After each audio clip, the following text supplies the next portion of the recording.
असफलता एक चुनौती है, स्वीकार करो। क्या कमी रह गई देखो और सुधार करो। जब तक सफल ना हो नींद चैन को त्यागो तुम। संघर्ष का मैदान छोड़कर मत भागो तुम। कुछ किए बिना ही जय जयकार नहीं होती। कोशिश करने वालों की कभी हार नहीं होती। तो स्वागत करती हूँ आपके अपने चैनल ग्रोमर क्लासेस में। और कैसे हैं आप सब? आई होप आप अच्छे होंगे। तो आज हम पढ़ेंगे क्षितिज का दूसरा पद। ठीक है, दूसरे पद का हम आज व्याख्या पढ़ेंगे। तो देखिए,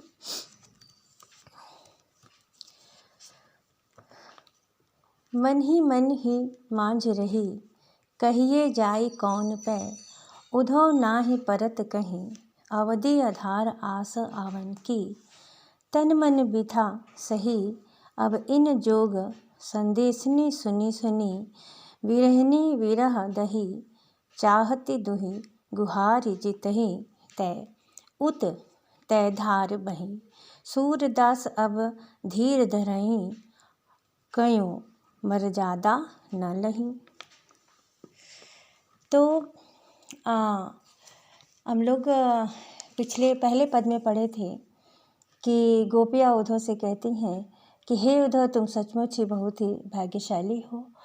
जब कृष्ण जी जब उद्धव को भेजते हैं इनके लिए संदेश देने के लिए, तब हम लोग उस पद में पढ़े थे। और उनको वह उद्धव से वह कहती हैं, कभी कहते हैं आप बहुत भाग्यशाली हो, कभी कहते हैं कि आप बहुत ही भाग्यहीन हो जो उनके पास रहकर भी क्या उनसे प्रेम नहीं कर पाए।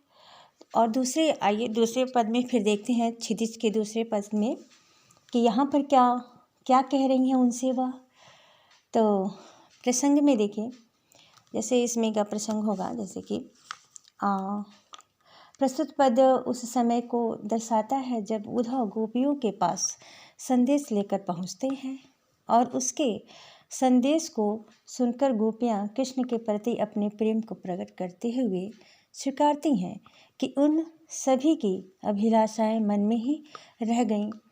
गोपियाँ हमेशा ही सोचती, मतलब कृष्ण से जो प्रेम करती हैं गोपियाँ, तो वह उनके एक क्षण के विरह को भी क्या बर्दाश्त नहीं कर सकती हैं।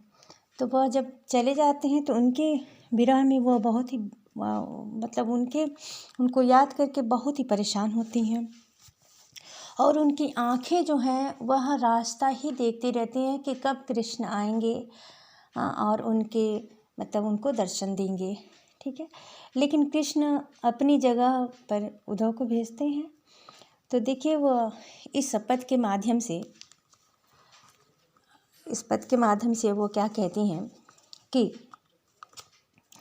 कहती हैं कि गोपियाँ उद्धव से कहती हैं कि अपनी विरह वेदना का वर्णन करते हुए कहती हैं कि हमारे मन की व्यथा मन में ही रह गई। हे उद्धव, हम अपने मन की पीड़ा को किससे जाकर कहें। हमसे कुछ भी कहा नहीं जाता। हम तो कृष्ण के आगमन की आशा लिए उनके आने का नियत समय को सराहा बनकर अपने तन मन की व्यथा को सहती जा रही हैं।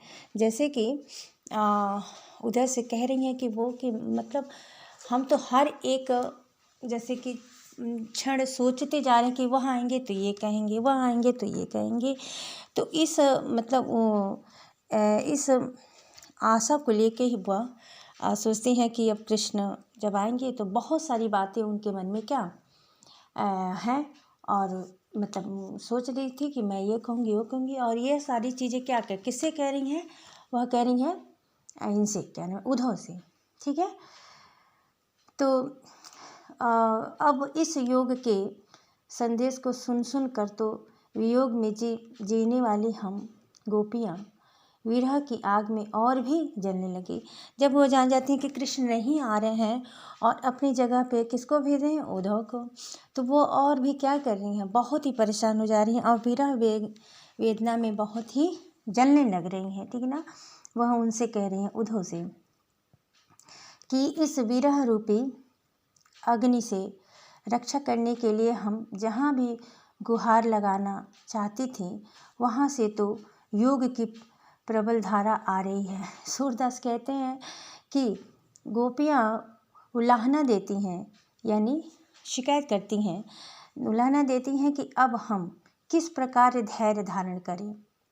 कृष्ण ने तो प्रेम की मर्यादा ही नहीं रखी, अर्थात प्रेम की मर्यादा का पालन करें।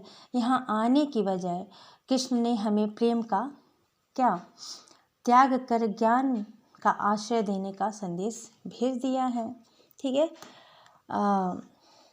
कहती हैं कि उन्होंने प्रेम की मर्यादा को नहीं रखा। अगर वह प्रेम जानते तो वह खुद प्रेम के बदले प्रेम देने के लिए आते। ठीक है ना।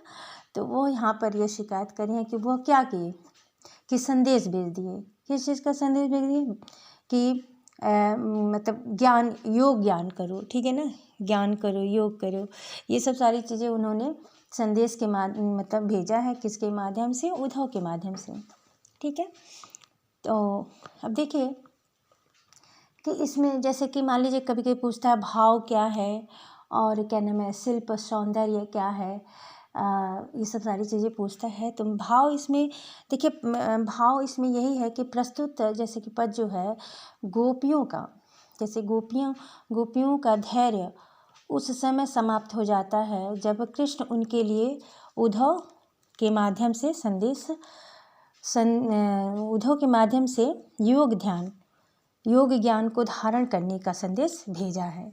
ठीक है ना। मतलब इसमें कैसे लिखेंगे कि प्रस्तुत पद में यह बताया गया है कि गोपियों का धैर्य उस समय समाप्त हो जाता है जब कृष्ण उनके लिए उद्धव के माध्यम से योग ज्ञान को धारण करने का संदेश भेजते हैं।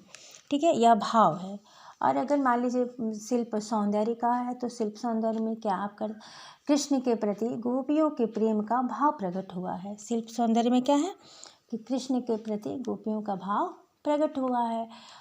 और नेक्स्ट मान लीजिए संपूर्ण पद में अनुप्रास अलंकार का प्रयोग किया गया है। संपूर्ण पद में क्या है? अनुप्रास अलंकार का प्रयोग किया गया है।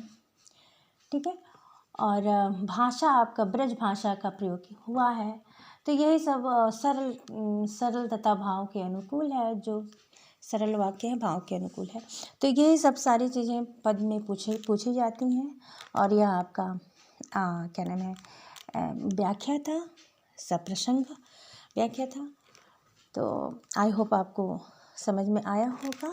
फिर मिलते हैं अगले पद में, तब तक के लिए आप अपना ध्यान दीजिए। बाय।